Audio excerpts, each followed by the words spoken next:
Hola, ¿qué tal? Muy buenos días. Gracias por estar con nosotros.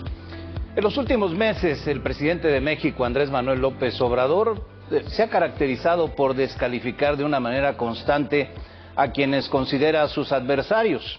Por extraño que parezca, entre ellos se encuentran el Instituto Nacional Electoral y el Tribunal Electoral del Poder Judicial de la Federación.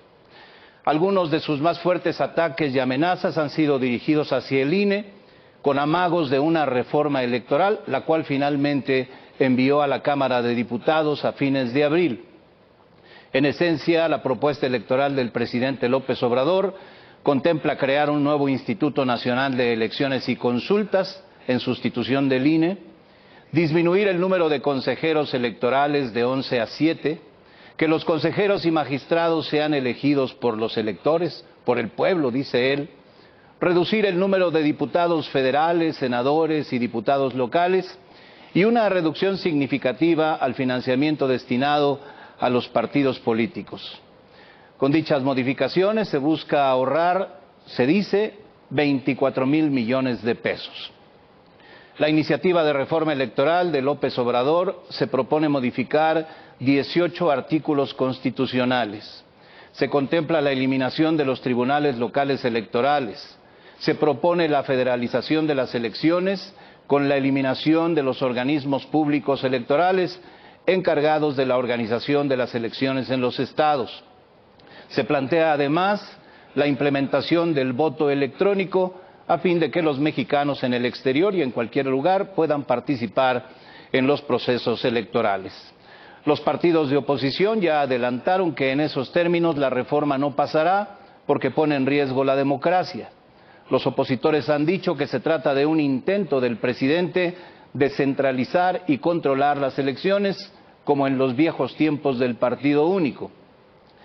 El rechazo implicaría un nuevo revés para López Obrador debido a que su reforma constitucional necesita 2/3 partes de los diputados y Morena y sus aliados no los tienen.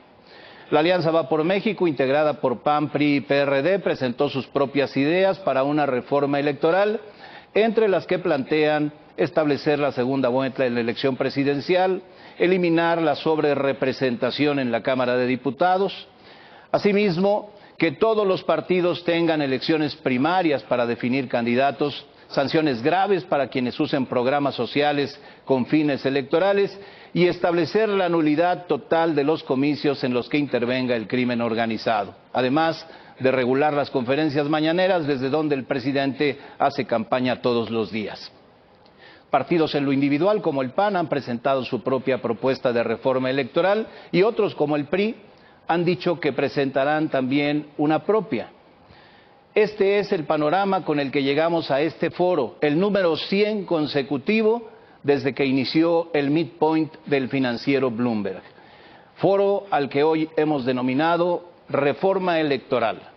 ¿A dónde va? Agradezco la presencia de los tres panelistas que nos acompañan en el foro. Menciono en primer lugar a Luis Carlos Ugalde, fundador y director general de Integralia Consultores. Luis Carlos, buenos días. Muy buenos días, Guillermo. Gustan estar con ustedes. Muchas gracias. También está con nosotros Arturo Espinosa, director general de Estrategia Electoral. Buenos días, bienvenido. Buenos días, Guillermo. Buenos días a todos. Y le doy la bienvenida también a Ciro Murayama, consejero electoral del Instituto Nacional Electoral. Ciro, gracias por estar con nosotros. Al contrario, gracias. Quizá para arrancar sería conveniente preguntarnos, ¿es necesaria una reforma electoral en México? Ciro Murayama, iniciamos contigo. Adelante, por favor. Gracias. Pues yo creo que una de las cosas que mejor funciona en México es su sistema electoral.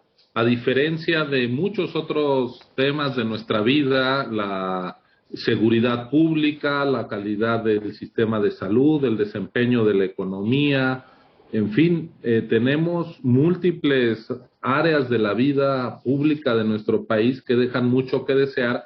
Y si algo hacemos bien hoy y lo hacemos mucho mejor de como se organizaba hace 30 años de lo que ocurría, por ejemplo, en la elección de 1988 y la contrastamos con la última presidencial de 2018, pues las diferencias son abismales para bien. Ahora tenemos padrón electoral confiable, una autoridad electoral autónoma e independiente, tenemos mesas de votación integradas por ciudadanos, sorteados y no designados en cascada por la Secretaría de Gobernación. Los distintos partidos políticos tienen un piso de equidad a través de un financiamiento público predominante, hay acceso de todas las opciones a la radio y la televisión, ya no se autocalifican los propios actores políticos sus elecciones, sino que hay un tribunal especializado del Poder Judicial de la Federación. Es decir, en México hoy lo que tenemos es un conjunto de certezas de cómo organizamos la disputa por el poder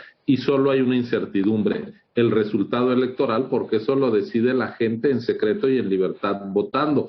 En el pasado era exactamente al revés, no había certeza de nada acerca del procedimiento, de la legalidad, de la limpieza, pero ya sabíamos que iba a ganar el candidato del partido oficial, así que a mí me parece que en México, con el actual marco constitucional, legal e institucional, estamos en perfectas condiciones de ir a las complejas elecciones de 2024. Y lo serán sin duda, como lo son ya casi todas, Ciro. Luis Carlos Ugalde, además de reiterar la pregunta, añadiría un elemento más.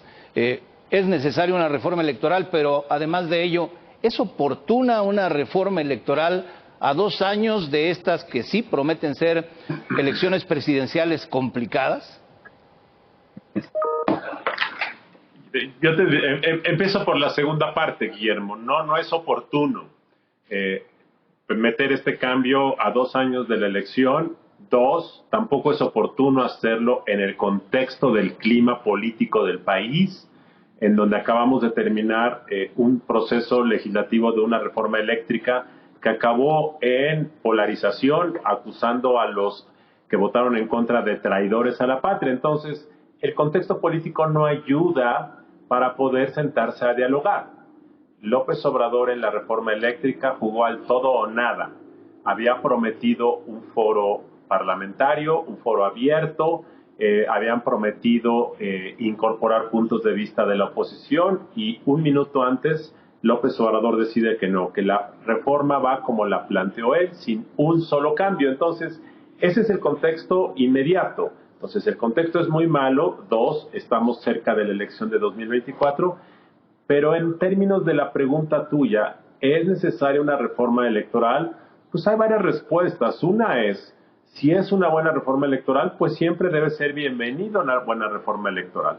Si es una mala reforma electoral, siempre debe ser rechazada una mala reforma electoral. Entonces, si se pudiera y fuera oportuno tener una reforma para ir avanzando, ir corrigiendo aspectos de la legislación que siempre son corregibles y mejorables, por supuesto que sería positivo, pero no hay las condiciones, no es el momento apropiado y en ese contexto lo mejor que puede ocurrir al país es que las cosas se queden como están, porque como dice Ciro Murayama, creo que las condiciones básicas, macro, del sistema electoral funcionan correctamente para que con esos instrumentos se pueda administrar la elección que viene. Añadiría otro elemento para pedirle su opinión a Arturo Espinosa. Si no es urgente, si no es necesaria, como aquí se ha mencionado, y si a lo mejor no es del todo oportuna, ¿qué se propone el Ejecutivo, es decir, el presidente López Obrador, al enviar esta reforma electoral al Congreso? Arturo. Bueno, Guillermo, a ver, yo lo que diría es, creo que tenemos que tener claro que los temas electorales y la autoridad electoral es una de las obsesiones del presidente. Desde hace muchos años no nos puede extrañar que es algo que ha venido hablando desde hace tiempo, que se requiere una reforma, que se requiere más democracia, que las autoridades electorales actuales no sirven. Esa es su visión y hay que entenderla desde esa perspectiva. Creo que en México las elecciones se hacen y se hacen muy bien. Tenemos una de las autoridades electorales más sólidas, con mayor legitimación y con mayor reconocimiento a nivel interno y a nivel internacional. Hoy justamente el Financiero, Alejandro Moreno, sacó una encuesta y la verdad es que la credibilidad en el INE es sumamente amplia. ¿Es prioritario ahorita una reforma electoral? Me parece que no. siempre hay temas en la materia que se pueden mejorar, siempre hay áreas de oportunidad. Están varios de los reportes de las misiones de observación electoral que vinieron en 2021 y en 2018 y señalan diversos temas. Los especialistas hemos mencionado otros, pero que ahorita sea una cuestión prioritaria que abarque el debate nacional, que conlleve un cambio tan profundo como se está planteando y más prácticamente a poquito más de un año de que inicie el proceso electoral de 2024, me parece que no son las condiciones idóneas, como lo señaló ya Luis Carlos y como lo señaló Ciro Murayama. Todos los indicios son en el sentido de que la reforma electoral propuesta por López Obrador en esos términos no va a pasar. Es decir, si el presidente insiste hacer con esta reforma lo que hizo con la reforma eléctrica, pues la oposición ya ha dicho que no va a pasar. Esto de no cambiarle una sola coma, dicen en la oposición, simple y sencillamente no transita. Y aunque Horacio Duarte, uno de los autores de la propuesta de reforma electoral del presidente, junto con Pablo Gómez, abrió una ventana en una entrevista con René Delgado aquí en el financiero Bloomberg diciendo que se van a mover comas, pues eso no es una garantía desde que la víspera desde Palacio Nacional digan tiene que ir como está y pase lo que ya conocemos que ha pasado. Si la oposición ha dicho que la reforma electoral no pasará, ¿qué se propone entonces el presidente López Obrador a lanzar la reforma para que la discuta la Cámara de Diputados? Empezamos ahora contigo, Luis Carlos Ugalde. Yo creo que lo que el presidente busca es azuzar, mantener viva la narrativa que ha construido en los últimos 20 años. La narrativa básica del populismo, que es claramente una lucha de bandos, en donde él encabeza la lucha del pueblo que quiere emanciparse de todos aquellos poderes fácticos neoliberales que han subyugado al pueblo. Bajo esta narrativa, el IFE, ahora INE, ha sido parte de los conspiradores, de los complotistas que han querido descarrilar la carrera política del pueblo mexicano, que en la figura de López Obrador quieren emanciparse. Entonces, lo hizo en 2006 con una acusación de un fraude que nunca demostró, lo hizo en 2012 y lo volvió a hacer sorpresivamente en 2018, a pesar de que el INE lo hizo ganador, no lo hizo, bueno, facilitó y organizó una elección donde él fue el ganador, pero a pesar de eso mantiene la narrativa, hubiesen hecho fraude si hubiesen podido, y la mantiene y la va a fortalecer hacia 2024. Me quieren hacer fraude, entonces es esa necesidad de tener enemigos, aunque sean de papel, porque es parte de su melodrama que requiere para mantener viva su narrativa, de tal forma que aunque se le rechace esta iniciativa, eso le va a permitir reducir el presupuesto del instituto, querer influir de forma bastante potente en el nombramiento de consejeros el próximo año, acusaciones de fraudes anticipados, esta narrativa que el presidente necesita de que nos quieren bloquear porque estamos combatiendo los privilegios del pasado. Creo que ese es en el fondo lo que está buscando el presidente y que le va a servir para mantener este discurso. Ciro Murayama, coincides con Luis Carlos Ugalde y añadiría, este presidente que ha sido tan persecutorio en lo individual con algunos consejeros, entre ellos tú, este presidente que ha sido tan crítico tan frecuentemente del Instituto Nacional Electoral y que está empeñado en cambiar el sistema electoral de nuestro país, ¿realmente renunciará a que se haga este cambio y se conformará con la idea de que la oposición lo pudo bloquear así? ¿Qué gana? ¿Qué pierde el presidente, Ciro? Bueno, yo creo que una de las virtudes de nuestro sistema político es justamente que la Constitución, para ser reformada, requiere de un amplio consenso de las fuerzas políticas, más allá de la voluntad de quien gobierne en determinado momento. Hace sexenios que se perdió la capacidad de que el mandatario del partido que fuere pudiera imponer cambios a la Carta Magna, es decir, al pacto fundamental de las mexicanas y de los mexicanos. Las reformas electorales han tenido una dinámica que en buena medida responde a problemas políticos y a reclamos de las minorías, de las oposiciones.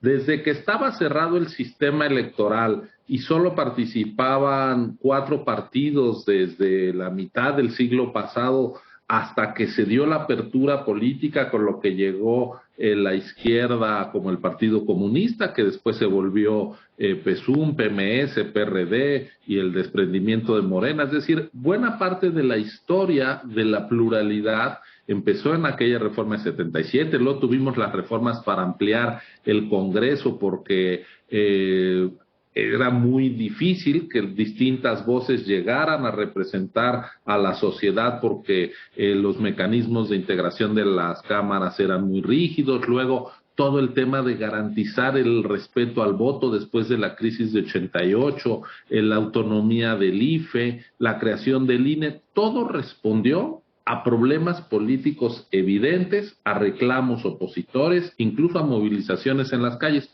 Hoy ese ingrediente no está presente y además de que eran reformas que respondían a reclamos de la oposición, fueron reformas que se construyeron a través del método del diálogo, el entendimiento y el consenso. Y aquí no hemos tenido diálogo ni intento de consenso. Como la reforma electoral implica cambiar las reglas de disputa por el poder político, es importantísimo que las reglas sean pactadas por los distintos jugadores, que no sea una imposición desde quien está en el poder. Entonces, a mí me parece que esta evolución política de México que se ha dado atendiendo reclamos reales, preocupaciones palpables, movilizaciones, demandas políticas de las oposiciones y el método del consenso, pues es algo que ha dado buenos frutos.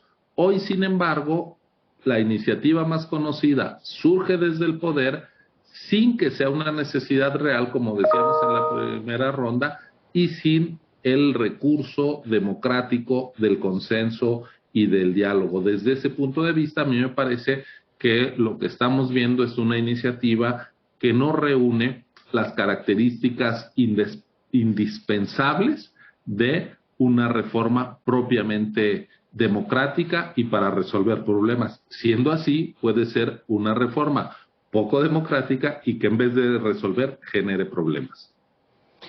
Arturo Espinosa, referías la encuesta que publicamos hoy en El Financiero, elaborada por Alejandro Moreno, sobre este tema de la reforma electoral.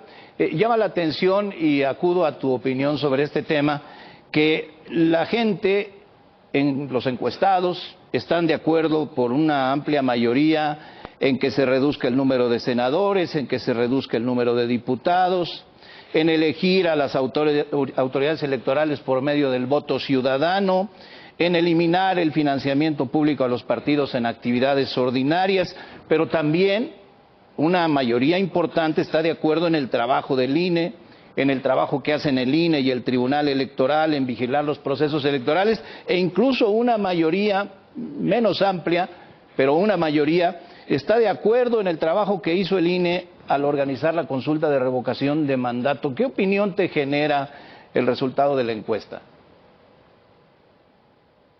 A ver, yo creo que sin duda varios de los temas de la reforma son temas que le agradan a la gente, ¿no? Reducirle el financiamiento de los partidos políticos, pues los partidos políticos es una de las instituciones más desprestigiadas en este país, según todas las encuestas. Entonces, quitarle dinero a una institución que para la ciudadanía pues, no agrada mucho, desde luego que es bueno. Este tema de reducir diputaciones, senadurías, pues también, tampoco es que nuestros parlamentarios sean sumamente populares o tengan una legitimidad muy alta, y además el discurso de la austeridad republicana es un discurso que sin duda vende, porque lo que vemos en los hechos es todo lo contrario. Hay derroche, hay funcionarios públicos que hacen grandes negocios y que en México es muy fácil. Entonces, todo esto me parece que es algo que atrae.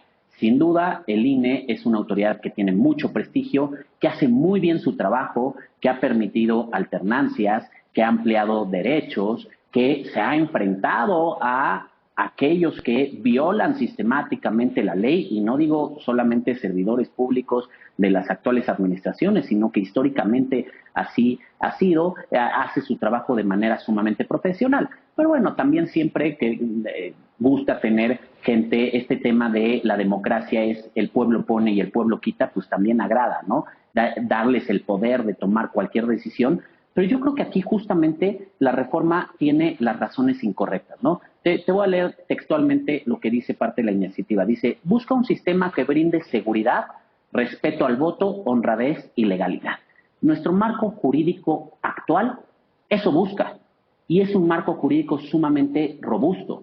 Muchas de las reformas y de las medidas que tienen este objetivo se han hecho a raíz de exigencias de la oposición. La oposición, que gran parte de ella hoy es gobierno y que en su momento exigieron el modelo de comunicación política, el modelo de fiscalización en tiempo real, que en su momento exigieron que los servidores públicos no intervengan en las elecciones.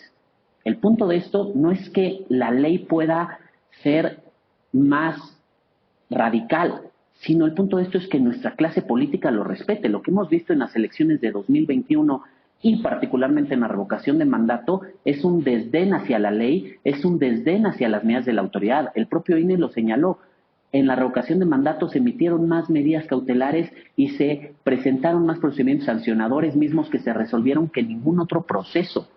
Y aún así hubo una violación sistemática a la ley, un enfrentamiento constante. Me parece escandaloso lo que ha ocurrido en las últimas elecciones, el ataque a la autoridad, ataque directamente a consejeros, consejeras, amenazas. Eso es escandaloso. Y hay otros temas que son realmente importantes, como la violencia en las elecciones, en la elección de la nulidad, en la impugnación de la nulidad de Michoacán. Está acreditado que hubo intervención del crimen organizado. Así lo dijo la Sala Superior. Y ese es un tema que no importa. El gobernador ayer dijo que iba a dejar ese tema de la guerra contra la delincuencia o el enfrentamiento contra la delincuencia. Esos son los temas que realmente atacan a nuestra democracia y que no se están viendo. Y en cambio, otros temas que buscan razones que realmente son incorrectas, que ya están en la propia ley, dependen más del comportamiento de nuestra clase política que de tener un marco jurídico nuevo o de tener un marco jurídico que sea distinto como se propone hoy en día. Luis Carlos Ugalde, ¿es necesario, para entrar a los detalles específicos de la propuesta de reforma electoral, es necesario hacer cambios en el sistema de representación? Tenemos un sistema de representación proporcional y constantemente se habla de una sobrerepresentación. Siempre se habla de que se acaba haciendo alguna trampa para que algunos tengan una representación mayor a la que deben. ¿Es necesario hacerle cambios a nuestro sistema de representación electoral? Yo creo que sí, Guillermo. Yo creo que el techo de sobrerepresentación que hoy está en 8% debiese eliminarse. Simplemente debiese ser cero. No debe haber diferencia entre el porcentaje de votos de un partido y el porcentaje de legisladores que tiene ese partido. Hoy hay un desfase que en ocasiones puede llegar hasta el 8% o hasta más por algunas simulaciones que se han cometido, sobre todo en la legislatura que fue entre 2018 y 2021, donde la coalición del presidente tenía muchísimos más representantes que los votos que había recibido. Entonces sí creo que vale la pena acotar y reducir ese techo de sobrerepresentación que ya no concuerda con nuestra realidad. También, por supuesto, yo soy de quienes piensan que si se mantiene la proporcionalidad y se evitan estas distorsiones, creo que también se puede avanzar a tener un Congreso de 400 integrantes. Por supuesto que sí, pero siempre y cuando la condición necesaria sea no distorsionar la representatividad o la correspondencia entre votos y curules. Creo que sí. Ahora, si tú me preguntas, ¿es un tema de urgente resolución? Mi respuesta es no es de urgente resolución, pero sí es deseable porque esta sobrerepresentación distorsiona la representación democrática. Y solamente por dar un ejemplo, si no hubiese habido esa sobrerepresentación que hubo entre 2018 y 2021, el presidente de la República no habría podido hacer muchas de las reformas constitucionales que hizo. y la historia de este país sería muy diferente, porque efectivamente ni López Obrador ni su coalición obtuvo el voto ni el mandato de una mayoría calificada como la que después sí tuvo en el Congreso y gracias a la cual hizo muchos de los cambios. De tal forma que sí es algo muy importante, pero tampoco significa que tengamos que hacer la reforma hoy para resolver eso el día de mañana. Te referiría a la misma pregunta, Ciro, porque además pues, recientemente el Instituto Nacional Electoral tuvo que dar un apretón de tuercas para que este sistema de representación contemplado en la Constitución se respetara en sus términos para que no ocurriera lo que acaba de describir Luis Carlos Ugalde, que por esta trampa en la integración del Congreso, pues sí, en efecto, el presidente tuvo esa mayoría que le permitió hacer una serie de cosas que de otra manera no hubiera podido hacer. En efecto, yo celebro que empiece a forjarse, y subrayo, empiece a forjarse, cierto consenso en favor de eliminar la sobrerepresentación. De hecho, la iniciativa del presidente creo que sorprendió a propios y extraños, eliminando las diputaciones en su propuesta de mayoría relativa y dejando solo a los plurinominales para que haya una mayor correspondencia entre porcentaje de votos y porcentaje de escaños en el Congreso. Nuestra distorsión actual para integrar el Congreso es tal que en la elección de 2021 los tres partidos de la coalición gobernante, Morena, el PT y el Partido Verde, tuvieron en conjunto menos votos ciudadanos en las urnas que los cuatro partidos opositores, PAN, PRI, PRD y Movimiento Ciudadano. 1,5 millones de votos menos para la coalición gobernante que para las otras opciones.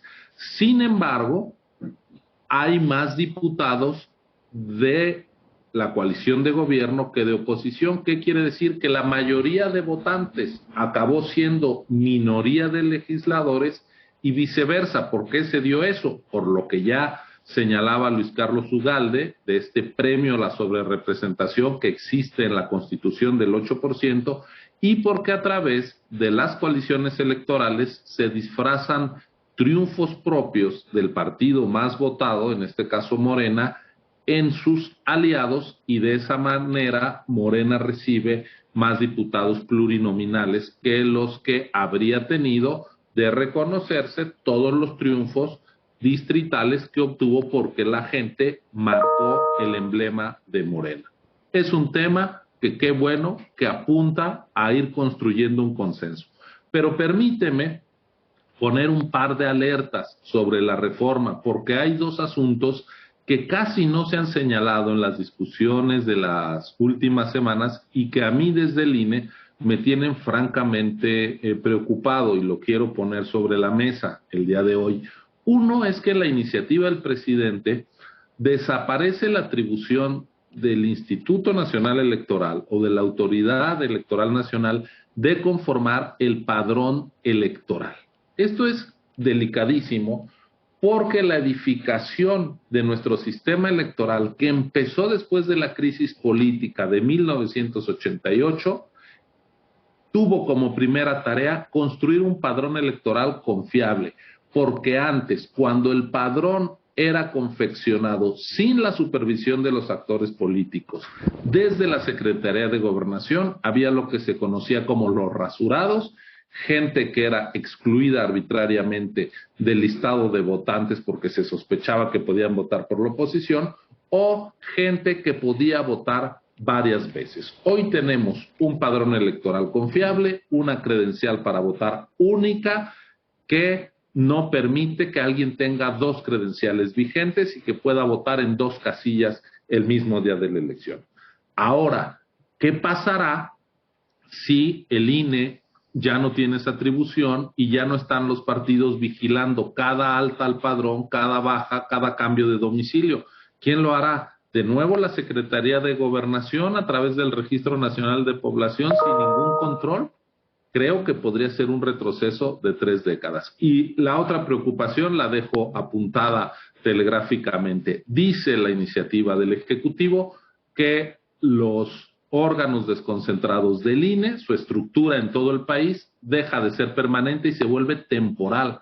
Caray, si hoy hay elecciones en todo el territorio nacional, llueva, truene o relampaguee, es porque el INE tiene una estructura de servidores públicos que llegaron a sus cargos por concursos abiertos, que deben su estabilidad en el empleo a su buen desempeño, que son profesionales, que una y otra vez hacen elecciones, y toda esa gente se iría y solo serían trabajadores eventuales los que serían contratados sin experiencia, sin profesionalismo, sin la formación requerida para desarrollar las tareas complejas de la organización electoral. Esos dos asuntos que no están en los principales que se analizan de la reforma, a mí me preocupan mucho, porque sin padrón electoral confiable y sin una autoridad profesional, los comicios genuinos que tenemos en México estarían en peligro. ¿Qué opinas de esto que refiere Ciro Murayama, Arturo Espinosa, esto de que en ese sentido que ha referido particularmente del padrón electoral, se trata de una reforma regresiva, de un intento de control, como ocurría en el tiempo del partido único, de una centralización además de las elecciones? ¿Qué opinas de estos aspectos? A ver, yo creo que es clarísima la idea de la reforma de centralizar las elecciones, de concentrar el poder en una sola autoridad electoral. Elimina a todas las autoridades electorales locales. Hoy en día nuestro sistema plantea que las elecciones federales las organiza y lleva, digamos, la batuta, las organiza por completo, el INE. Y las elecciones locales son organizadas por la autoridad electoral local en coordinación con el INE en algunos aspectos, por la casilla única y demás. Lo que hace esta reforma es elimina por completo a las autoridades electorales locales. El INE tendrá que organizar, o el nuevo INEC tendrá que organizar las elecciones federales y locales, que además hay que decir que son concurrentes. Entonces, en una elección como la de 2021, tendrá que organizar las elecciones para más de 21,000 cargos de elección popular, lo cual es un mundo muy grande. Y esto va a estar, las decisiones las van a tomar 7 personas, 7 consejeros y consejeras electos popularmente, propuestos por el Congreso de la Unión, con mayoría de Morena, por el Ejecutivo, el presidente, y por una Suprema Corte de Justicia que hoy en día está muy cuestionada en cuanto a su independencia y su autonomía.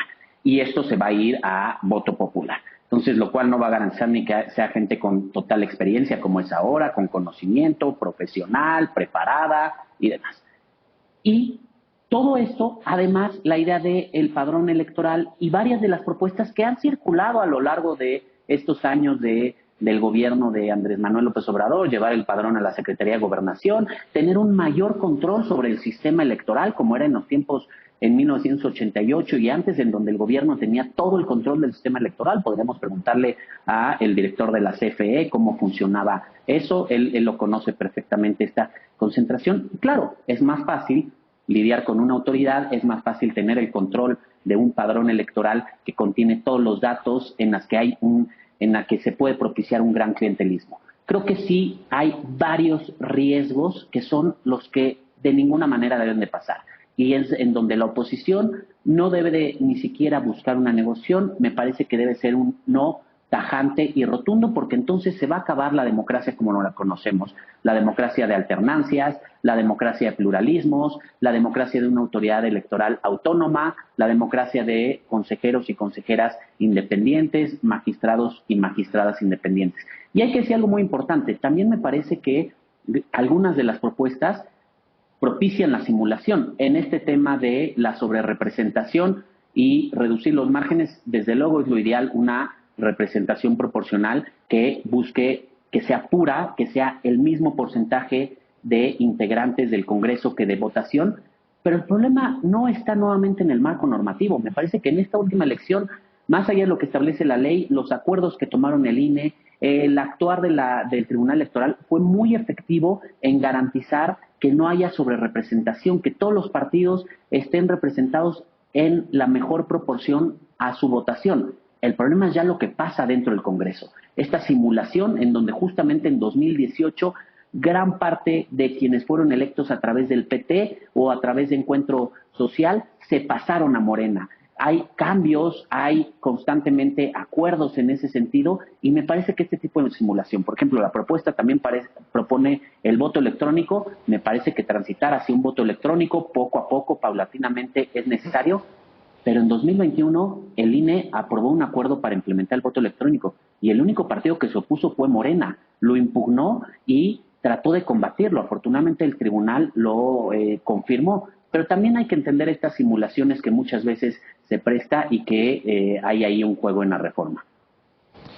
Luis Carlos Ugalde, antes de abandonar el tema de la representación en el Congreso, de la integración del Congreso, la propuesta habla de la desaparición de 200 diputados y 32 senadores.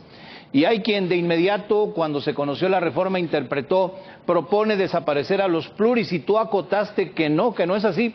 Ayúdame a explicar esta parte. ¿Qué es lo que propone en cuanto a reducir el número de diputados y senadores la propuesta? Originalmente, durante varios meses, el presidente jugó con la idea de que había que eliminar a 100 diputados plurinominales y lo soltó en sus conferencias mañaneras. Esta es una idea, por cierto, que no es nueva. La esbozó el expresidente Peña Nieto hace muchos años y la han esbozado muchos. ¿Por qué? Porque es popular eliminar diputados y se parte de la premisa falsa de que los pluris no hacen nada. Todo esto son mitos, pero mitos populares. De tal forma que cuando llega la iniciativa y se presenta, todo el mundo traía la idea de que eso era parte central de la propuesta. No solo eso, Guillermo, en la presentación tipo PowerPoint que el gobierno mostró en la mañanera en la cual se hizo esto, dice ahí eliminación de diputados plurinominales. Pero cuando uno lee el documento de la iniciativa de reforma constitucional, dice lo contrario. ¿Qué es lo contrario? Que se van a eliminar a todos los diputados de mayoría relativa, que se va a eliminar la geografía electoral que hoy tenemos, que es el país se divide en 300 distritos. En esos distritos tú eliges de forma directa a personas con nombre y apellido, y luego hay además 5 circunscripciones a través de las cuales se eligen a los diputados plurinominales. Bueno, esa geografía se borra y básicamente lo que el presidente propone es que todos los legisladores de México sean plurinominales y que la base de la demarcación o la base territorial para elegirlos sean los estados. Entonces digamos que tendremos ahora listas de plurinominales a nivel estatal. Entonces tú vas y votas por partidos a nivel estatal y cada partido obtiene el número de diputados respecto al porcentaje de votación entidad por entidad. Eso es lo que está proponiendo. ¿Esto qué significa? Significan varias cosas. Algunas pueden ser buenas, otras pueden ser malas. Las buenas es que es probable, y hay que hacer los cálculos bajo diversos escenarios, que este sistema sea más proporcional, es decir, que haya más correspondencia entre el porcentaje de votos y el porcentaje de curules que finalmente hay en el Congreso. Es probable en algunas circunstancias, pero el problema que esto también ocasiona es que entonces fortaleces a los partidos en demérito de los individuos. Y una de las luchas políticas que en México se ha querido dar es hacer que los legisladores sean más responsables, que rindan cuentas. Esa es una de las razones por las cuales se legisló la reelección inmediata en México hace 8 o 9 años, que busca que haya más profesionalismo de las personas, que respondan más a sus electores, y eso creo que con esto se pierde totalmente. Se fortalece la partidocracia a nivel estatal y eso diluye el vínculo directo entre yo y mi legislador. Es endeble, por supuesto, pero se diluye completamente. Entonces, esto es lo que el presidente está proponiendo. Y respecto al Senado, yo durante muchos años he dicho que hay 32 senadores de representación proporcional plurinominales que se metieron en la legislación en los años 90, creo, como una suerte de negociación con la oposición. A mí me parece que eso es un parche en el Senado, porque el Senado presuntamente representa a las entidades en igualdad de circunstancias. Cada entidad tiene 2 senadores más 1 de primera minoría, independientemente si es Colima o es Veracruz.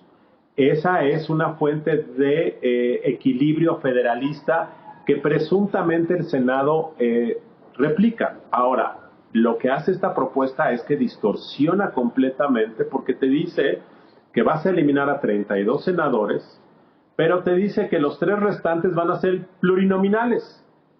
Y entonces ahí empezamos en un problema, porque básicamente un senador y un diputado van a valer lo mismo. Es decir, un diputado estatal, un diputado federal va a ser electo por los electores completos de un estado, y un senador también. Entonces la distinción de base electoral entre un diputado y un senador se nos esfuma entre las manos. Y esto plantea problemáticas muy potentes en términos políticos respecto al significado del federalismo. Entonces eso a mí no me gusta nada, pero esto es lo que propuso. Ahora la pregunta, Guillermo, es ¿por qué cambiaron esto? Y sobre todo, ¿estaban enterados de lo que tenía esta iniciativa? El secretario de Gobernación en la misma conferencia mañanera hablaba de que los plurinominales se eliminan. Todo el mundo lo repetía. Claudia Sheinbaum, la jefa de gobierno, empezó a tuitear horas después de que qué bueno que se desaparecían los plurinominales. Esto llama la atención, porque se ve que nadie sabía lo que había allá adentro. ¿Quién lo decidió? ¿Lo sabía López Obrador? En fin, esto llama potentemente la atención, y claramente yo no he visto una defensa argumentativa potente de este modelo, porque el que se usó para defenderlo fue el de los pluris, pero eso ya finalmente no ocurrió. Desafortunadamente, esta práctica que mencionas es muy común. En el gobierno se opina casi sin saber, sin haber leído los documentos previamente. Decía Luis Carlos, yo creo que con mucha razón, que esta idea de reducir diputados o reducir senadores o reducir diputados locales es muy vendible. Como también es vendible, Arturo, la idea de reducir el costo de las elecciones. Te pregunto, en los términos en los que está planteada la reforma, ¿realmente permitiría reducir costos? A ver, a mí me parece que no. De entrada, la reforma maneja ahí unos números de presupuesto que algunos traen errores, porque cuenta varias veces el financiamiento de los partidos políticos, y otros no dice de dónde se saca. Habla de una reducción de 24,000 millones de pesos. La reforma tampoco considera, y eso es importante, si desapareces a las autoridades electorales locales, tienes que robustecer a la autoridad electoral nacional. Si no, no va a haber manera de enfrentar estas elecciones concurrentes como hoy en día se llevan a cabo en México. Como lo decía hace rato, imagínate hacer elecciones, una sola autoridad para 21,000 cargos de elección popular. Yo nada más me imagino el momento del registro de las candidaturas, por mencionar alguno, ¿no? O el momento de los cómputos y los recuentos, por mencionar algún otro. Entonces, creo que esto puede generar un caos que va a derivar no solo en el debilitamiento de la democracia, en una peor calidad en las elecciones. Creo que, insisto, las elecciones hoy en día en México se hacen y se hacen muy bien. También creo que las últimas reformas nos las han vendido todas como que buscan ahorrar y buscan reducir recursos. Así nos vendieron el modelo de comunicación política en 2007, así nos vendieron este sistema mixto entre los institutos electorales locales y el INE, en el que hay un sistema nacional electoral, y lo cierto es que año con año las elecciones son más costosas. También hay que poner en justa dimensión los presupuestos. El presupuesto electoral del país no representa ni el 1% del Producto Interno Bruto, incluyendo el financiamiento a partidos políticos, que si bien es muy generoso a comparación de otros países, tampoco es una cantidad tan abismal como para que sea representativa del presupuesto nacional del país. Y lo que sí puede ser muy costoso es tener elecciones de baja calidad, o tener una autoridad electoral que no tenga la capacidad de organizar la totalidad de las elecciones con los estándares que se exijan hoy, o bajar las medidas de seguridad, o golpear la certeza, o minar la autonomía o la independencia. Eso puede ser mucho más costoso que las cantidades que hoy en día se mencionan. Y nuevamente aquí hay que volver a hablar de las simulaciones. se habla de la reducción del presupuesto, pero no se hace un análisis detallado o pormenorizado de dónde va a salir el presupuesto para otras iniciativas. Ya lo vimos con la revocación de mandato. Es muy fácil prever figuras o establecer nuevas herramientas y a la hora de los presupuestos decir no hay presupuesto, esto no se puede llevar a cabo. Y esto sin duda demerita en estos procesos. Uno de los temas es, por ejemplo, el voto electrónico, ¿no? Se habla del voto electrónico, se habla de que habrá 2 vías, la ciudadanía podrá elegir entre la papeleta física y el voto electrónico, pero no se habla de los costos del voto electrónico, de los costos de los sistemas, de los aparatos en sí, del almacenamiento, de muchas cuestiones que en otros países sí se ha analizado y sí ha sido motivo de discusión y que se señala ampliamente. Entonces, para mí, la reducción de costos que propone la reforma o la propuesta del presidente es bastante artificial, es una reducción de costos que no tiene sustento, que las cifras pues, son cifras alegres, que no tienen claridad y que creo que si hacemos un análisis serio, la reforma puede salir mucho más costosa de lo que realmente se plantea. Esto me lleva a preguntarle a Ciro Murayama. Se habla mucho del presupuesto del INE. ¿Es mucho? ¿Es poco? ¿Es suficiente? ¿Realmente se ahorraría mucho con esta reforma, Ciro? A ver, lo primero que hay que decir es que las cuentas no están claras en la iniciativa que se presenta. Lo decía muy bien Arturo Espinosa. A ver, si el INE tiene 300 consejos distritales, que es donde opera la elección y cuenta los votos, y va a hacerse cargo de las elecciones locales, pues en vez de 300 consejos necesitaríamos más de 2.400 consejos municipales adicionales para contar los votos de las elecciones de los ayuntamientos y más de otros 500 consejos distritales locales para contar los votos de los diputados locales. Es decir, estamos hablando de más de 2.900 consejos adicionales a los que tiene el INE. Bueno, pues eso necesita alquilar locales, pagar dietas de consejeros distritales, locales, municipales que hoy no paga el INE, tener una infraestructura, pagar las boletas de esas elecciones, pagar las urnas, etcétera, etcétera. Hoy el INE lo que hace es capacita a los ciudadanos, pero las autoridades locales pagan la documentación electoral. Entonces, pues creer que al cancelar a la autoridad local, cancelas el costo de las elecciones locales, es realmente algo sin pies ni cabeza. Ahora, ¿cuánto cuesta el INE? A ver, nosotros decimos, operativamente, en un año normal, el INE te cuesta de presupuesto base 10,000 millones de pesos y en elección podemos llegar a 20,000 millones. ¿Cuánto representa esto? Del presupuesto de egresos de la federación, no del PIB, del presupuesto de egresos, de lo que gasta el Estado mexicano, de lo que aprueba la Cámara de Diputados. Representa el 20 centavos de cada 100 pesos, es decir, una 500ava parte del presupuesto de egresos de la federación. Eso es lo que nos cuesta el INE para tener una credencial para votar con fotografía gratis, que al mismo tiempo es nuestra documento de identidad nacional para todos los mayores de edad en el país. El INE cuesta eso. Si tomamos el presupuesto del INE, distrae 1 peso de cada 500 que se gastan desde la federación. Ojalá que el dinero, que los otros 499 pesos se gastaran con el mismo nivel de eficiencia y que peso que viene a las elecciones se sabe que es peso que se va a traducir en una casilla instalada por ciudadanos que son vecinos de los electores para que se renueve el poder. ¿Podemos reducir ese peso? Sí, y podemos poner en riesgo las elecciones. Hay cosas que pueden salir muy caras. Creer que va a mejorar la salud, la educación, la seguridad pública, castigando el presupuesto, ese peso de cada 500 que se dedica a la renovación pacífica de los poderes, pues también puede ser un ahorro pírrico. Puede ser que no gastemos ya en elecciones y que tengamos una vida política, pues como estamos teniendo muchas otras cosas.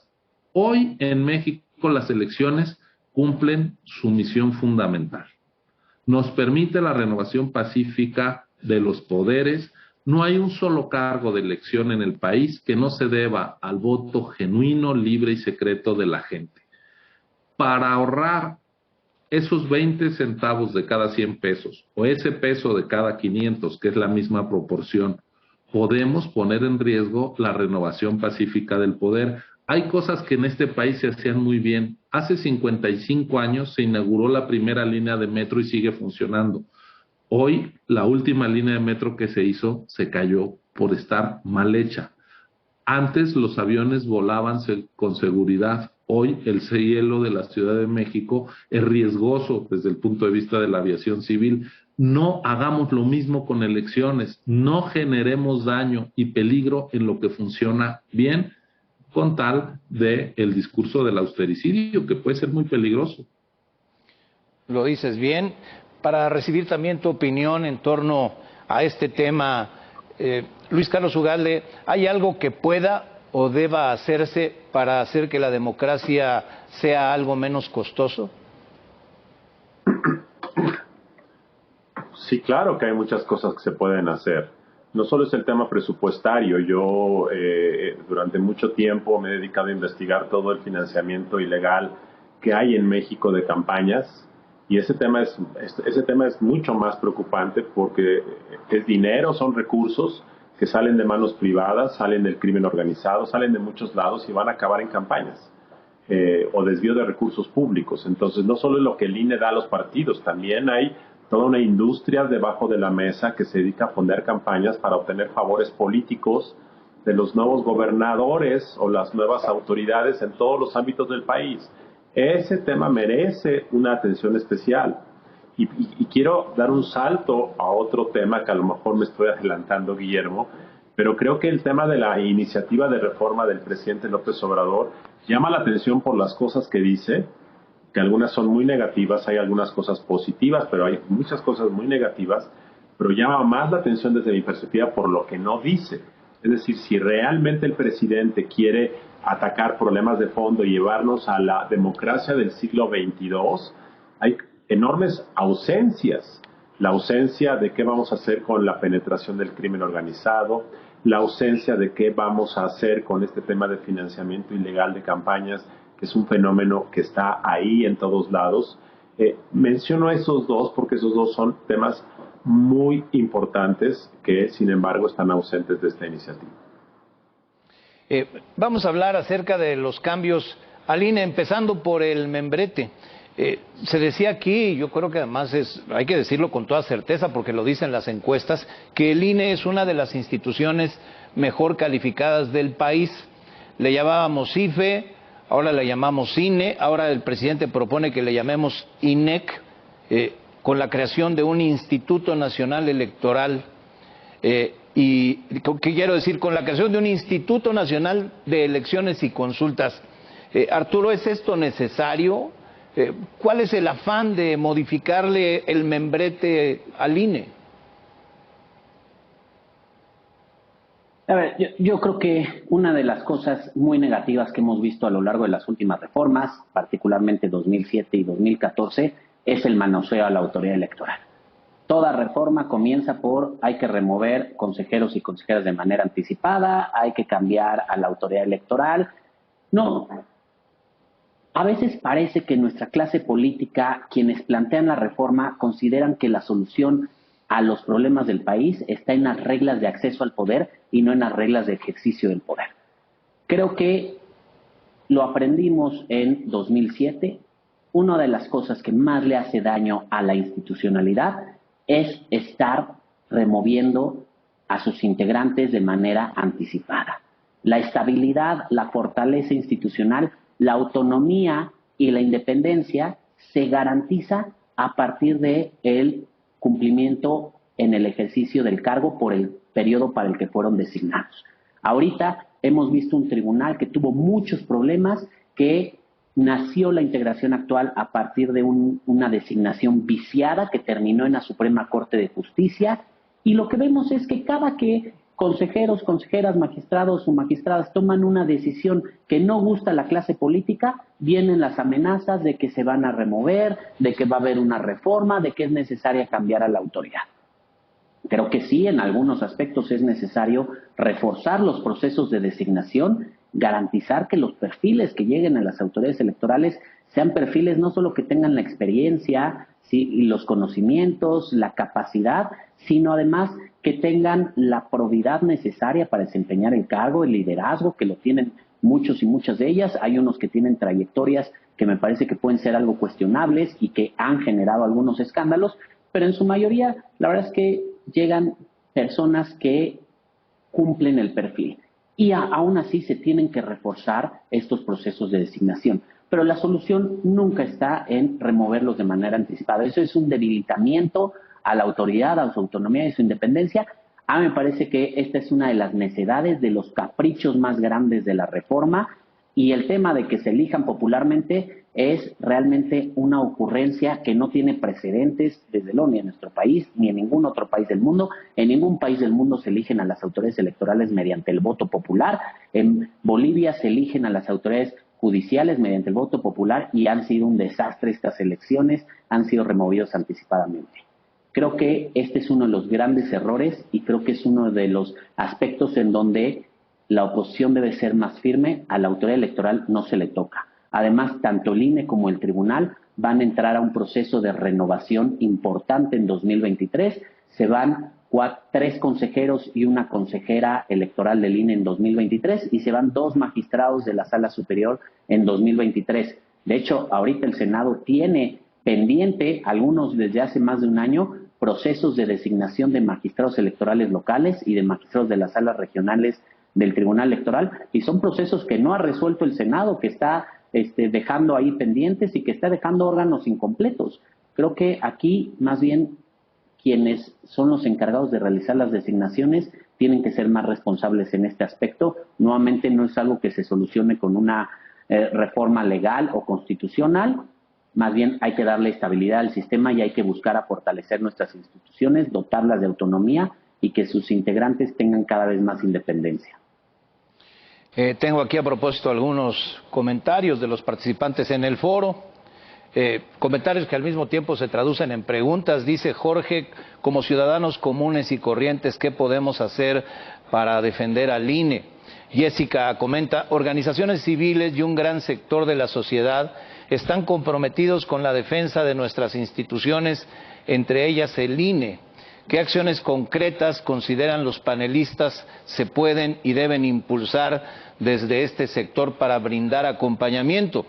Hay una pregunta que hace Marcos, que dirige a Ciro Murayama, en donde dice: de aprobarse la reforma planteada en virtud del nacimiento a la vida jurídica del Instituto Nacional de Elecciones y Consultas, ¿de qué manera impactaría a la estructura operativa actual del instituto? Ya me irán dando sus comentarios. A esto que he dicho, Ciro, añadiría, el INE está compuesto por 11 consejeros. Se pretende reducir el número a 7 y se dice que serán electos mediante el voto ciudadano. Te pregunto, ¿realmente sobran consejeros? Y por el otro lado, ¿es viable la elección de consejeros? Mira, Guillermo, en el Consejo General ha habido números distintos. Cuando el IFE había un consejero presidente y 8 consejeros electorales, ahora somos 11. Yo creo que el problema no está ahí, pueden ser 7, 9, 11 sin ningún problema. Lo importante es que sea gente independiente, que no esté alineada con algún partido o con el gobierno en turno, y el método de elección popular pues los vuelve a los árbitros, actores políticos que salen a pedir el voto. ¿Y quién te puede ayudar a pedir el voto en una elección nacional? Pues eso se llama partidos, aunque se disfracen. Las maquinarias para obtener el voto popular en todo el mundo se llaman partidos políticos. Entonces sería meter al árbitro electoral a un procedimiento en el cual los partidos estarían al final compitiendo para ver quién es el árbitro de su preferencia que quede ahí. Sobre la pregunta que hacía esta persona del público, yo quiero subrayar, a ver, no es un cambio de nombre, de INE a INEC, es eliminar la estructura permanente del INE en todo el país. Lo subrayo. Hoy en México hay una sana costumbre. Sabemos que cada que se convocan elecciones, a la vuelta de nuestra casa, a unas calles, está una casilla que instalaron nuestros vecinos. Esta capacidad del Estado mexicano para instalar más de 160,000 casillas en todo el territorio nacional, incluso en las zonas de mayor inseguridad, es porque el INE tiene una estructura permanente. Esa estructura permanente se está planteando desaparecer. Hoy, así como prendemos la luz y enciende, y estamos acostumbrados a eso y nos llama la atención cuando encendemos el apagador y no hay luz, o cuando abrimos la llave y no sale agua, pues no hagamos lo mismo. Si hay agua potable, si hay luz, es porque hay estructuras de servidores, de profesionistas que hacen posible que se genere electricidad, que se mueva el agua. En algunos lugares escasea, pero en materia electoral hoy tenemos una institución y un servicio profesional de carrera que hace posible las elecciones. La iniciativa desaparece la estructura permanente del INE en el país. Es una irresponsabilidad mayúscula creer que las elecciones se organizan solas, que solo con trabajadores eventuales que lleguen a alguna colonia, algún barrio, va a haber casillas. El INE diario recorre todo el país. Estamos viendo dónde hay una nueva colonia, dónde crecen los asentamientos humanos y actualizamos la cartografía electoral para ahí poner las casillas que hacen falta. Diario estamos entregando credenciales para votar en más de 800 módulos en todo el país. Si desaparecemos la estructura del INE, no habrá dónde hacer los trámites para la credencial para votar. De verdad, eso es lo más grave y peligroso de la iniciativa, el quedarnos sin la institución que hoy nos garantiza el ABC electoral, que las casillas se instalen, que las instalen ciudadanos que no son enviados por los propios partidos políticos y que los votos se cuenten con pulcritud. Poner en riesgo el ABC de las elecciones no le conviene a nadie, ni al gobierno. A esta preocupación de Ciro Murayama, Luis Carlos Ugalde, por la eventual desaparición de la estructura operativa del INE en el país, agregaría este planteamiento que hace la propuesta del presidente de eliminar a los organismos públicos locales, lo que conocemos como OPLES, a desaparecer a los tribunales locales electorales, y que un solo organismo centralizado se encargue de elecciones federales y locales. ¿A qué conllevaría esto si la reforma fuera aprobada así, Luis Carlos Ugalde? Bueno, es la eliminación del federalismo electoral y es la centralización completa de los comicios en el INE. ¿Eso es bueno o es malo? Yo creo que el país debió haberse desarrollado políticamente hablando bajo un sistema federalista.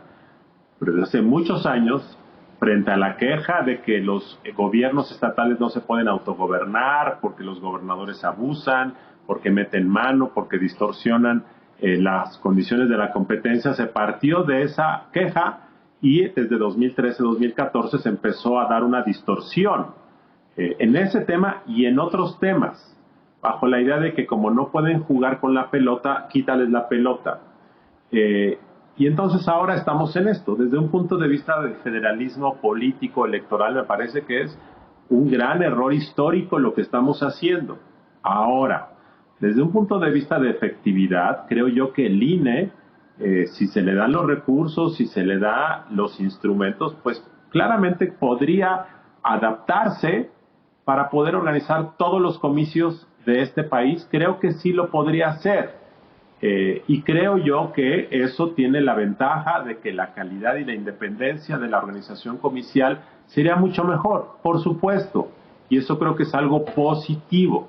Sin embargo, esto significa crecerlo más, ampliarlo más, significa que no puedes ir de la mano de la desaparición temporal de los órganos distritales y regionales del instituto. Entonces, Ahí hay una contradicción en lo que plantean esta iniciativa, porque por un lado dices que el INE básicamente deje de tener órganos permanentes a nivel regional, pero por otra parte le dices que organice todas las elecciones locales. Es una reforma que es contradictoria en sus términos. Entonces, ese es el problema. Ahora, Guillermo, respecto a los tribunales electorales, la queja que hay, y en muchos casos es una queja pertinente y basada en hechos, es que muchos de ellos, no todos, están cooptados, penetrados por el gobernador o la gobernadora, como en el pasado. Ahora son de Morena, antes eran del PRI o del PAN o del PRD, y que los tribunales electorales locales no proveen de justicia pronta y expedita porque responden en ocasiones a los intereses políticos. Entonces, tienes un problema. Entonces, en lugar de atacar la causa del problema, desapareces al instituto y crees que con eso desaparece el problema.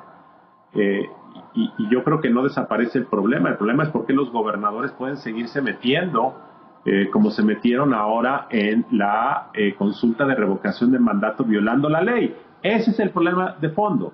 Ahora, ¿podrías tú desaparecer, quitando la parte del federalismo, podrías tú desaparecer a los tribunales electorales locales y que todos sus asuntos sean resueltos por el Tribunal Federal Electoral y sus salas regionales? Sí, sí se puede, por supuesto que se puede, pero empiezas a romper una apuesta histórica que hizo México hace 200 años de tener un sistema federal, y entonces empiezas a centralizar todo. Y después, Guillermo, pues ¿por qué no entonces nacionalizamos también los congresos locales? Los congresos locales se han convertido, desafortunadamente, en un rubricador, una oficina, una oficialidad de partes de los gobernadores. No es nuevo, pero se está agudizando con Morena. Entonces también desaparezcamos a los congresos locales. Y los tribunales superiores de justicia, muchos de ellos también están cooptados. Si vamos en esta ruta, pues hay que desaparecer a todas las instituciones políticas de los estados y nos traemos todo a la Ciudad de México. El gran problema es que en la Ciudad de México hay un presidente que quiere aglutinar todo el poder político. Entonces, vamos caminando hacia un régimen de una sola persona. Entonces, la ruta no me gusta, pero entiendo que la crítica lleva a este tipo de propuestas de solución.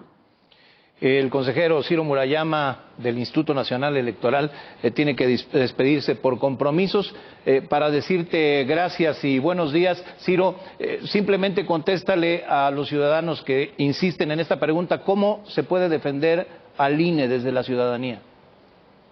Pues participando de la política, estando informados, no dejando de participar como funcionarios electorales cuando sean notificados, sorteados por el INE, y sobre todo conversando y no dándole la espalda al poder. Las democracias, cuando eclipsan, es porque hay una ciudadanía que se desinteresa de la cosa pública. Mientras tengamos una ciudadanía activa, participativa y crítica, nuestra democracia tendrá la reserva básica para reproducirse y para proyectarse, que es una ciudadanía que no cabe bajo el molde de un solo discurso, de una sola visión, de una persona que pretenda una fuerza hablar por todos. La democracia es pluralismo, es ejercicio de derechos, y yo estoy convencido de que México es una sociedad lo suficientemente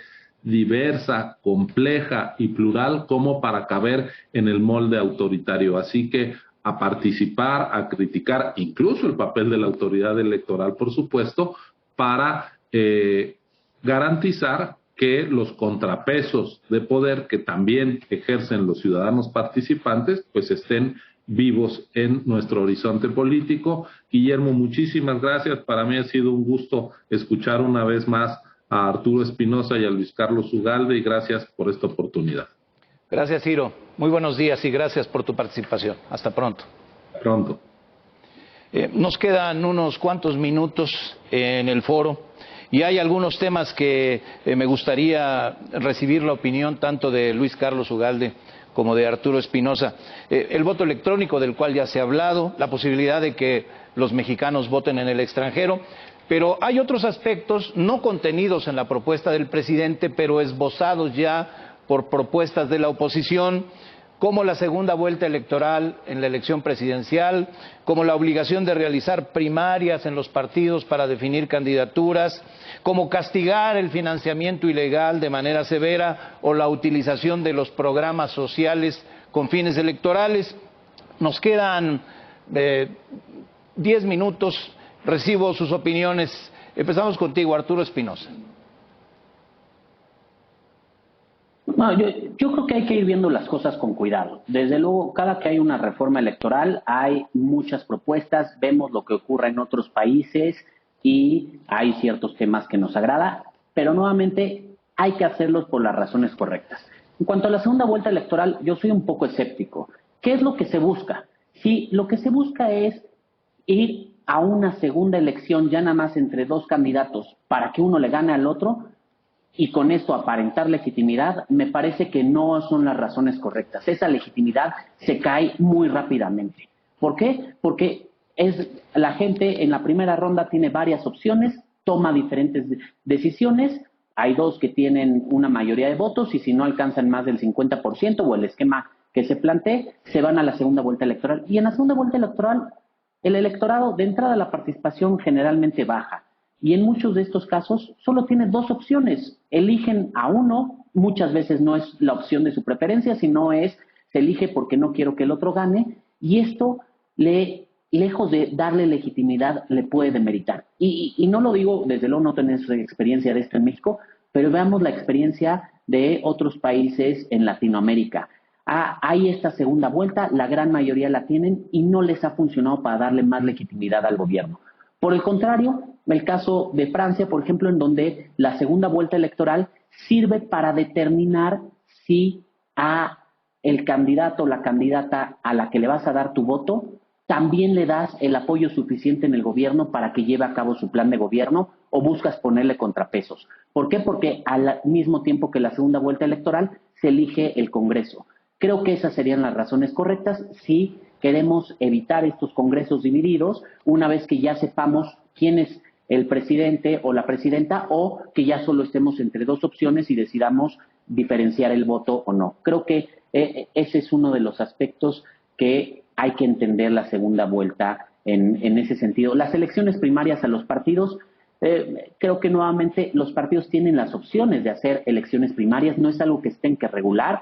Si se regula es porque serían obligaciones primarias obligatorias, como ocurre en algunos países como Argentina, y donde no siempre ha sido una buena experiencia, pero creo que aquí en México lo que debemos de buscar más bien son medidas para democratizar los partidos y para evitar que los partidos sigan tomando decisiones cupulares en torno a sus candidaturas, que lo que vemos es que muchas veces escogen candidaturas, no candidaturas a partir de sus militancias, de sus cuadros, sino candidaturas que ellos creen que van a ser competitivas. Aquí creo que habría un debate muy amplio que hacer en torno hacia dónde se quiere dirigir la democracia interna de los partidos políticos, que sin duda es un pendiente muy grande en nuestro sistema electoral, pero habría que entrar a un debate más profundo con datos, con algunos datos o características comparadas. Muchas gracias, Arturo. Una disculpa, vi mal aquí el cronómetro, no eran 10, eran 5. Una disculpa, pero nos quedan un par de minutos para conclusiones. Luis Carlos Ugalde, adelante, por favor. Bueno, a mí sí me gusta la idea de la segunda vuelta para la elección presidencial. Creo que es una tendencia global, creo que es una práctica que se ha acreditado en buena parte de las democracias presidenciales del mundo y de América Latina. Me parece que es empoderar al pueblo, me parece que va en sintonía con el discurso de López Obrador, de que la gente decida, y creo que en México eso le daría al público 2 rondas para reflexionar su voto. En la primera votas con el corazón y en la segunda ronda votas con la cabeza.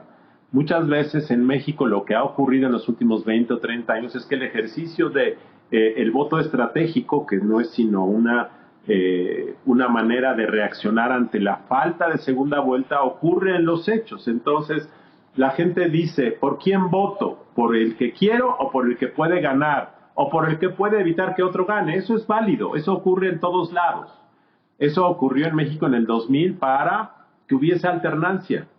Y este tema me parece muy importante. Entonces, creo yo que permitir una segunda vuelta en la elección presidencial permite que haya una competencia entre candidatos, permite que no haya coaliciones ficticias, permite que la gente exprese de manera sincera por quién quiere votar, y ya después en la segunda vuelta que la gente sabe quiénes son los posibles ganadores, los dos, vota por la opción mejor o por la menos mala. Ambas maneras de leerlo son correctas.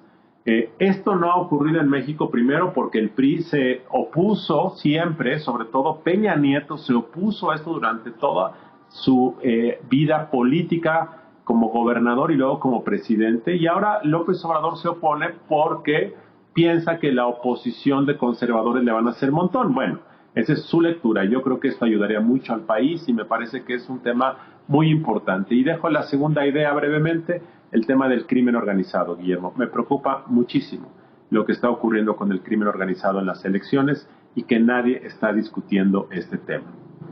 Sí, castigar de manera severa el financiamiento ilegal, sobre todo proveniente del crimen organizado, sería una gran idea. Arturo Espinosa, Luis Carlos Ugalde, les aprecio de verdad mucho su presencia en el programa y todo lo que han aportado para la discusión de este tema sin duda relevante. Muy buenos días y hasta pronto. Buenos días, gracias. Y muchas gracias a usted por acompañarnos en este foro, el número 100 desde que arrancamos con esta iniciativa hace poco más de 2 años, cuando inició el confinamiento por la pandemia. En un esfuerzo sin precedentes por parte del Financiero, nos comprometimos a acercar a usted a grandes expertos y reconocidos líderes para discutir y opinar sobre temas de enorme coyuntura y relevancia nacional. Gracias por acompañarnos en este y en estos 100 foros que llevamos. La siguiente semana, por cierto, hablaremos sobre la reforma educativa. Nos acompañarán Carlos Ornelas, académico de la UAM, y David Calderón, secretario general del Consejo de Gobernanza de Reduca y presidente y fundador de Mexicanos Primero. Moderará el panel mi compañero Leonardo Kurchenko. Hasta el próximo jueves a las 11 en punto. Gracias. Buenos días.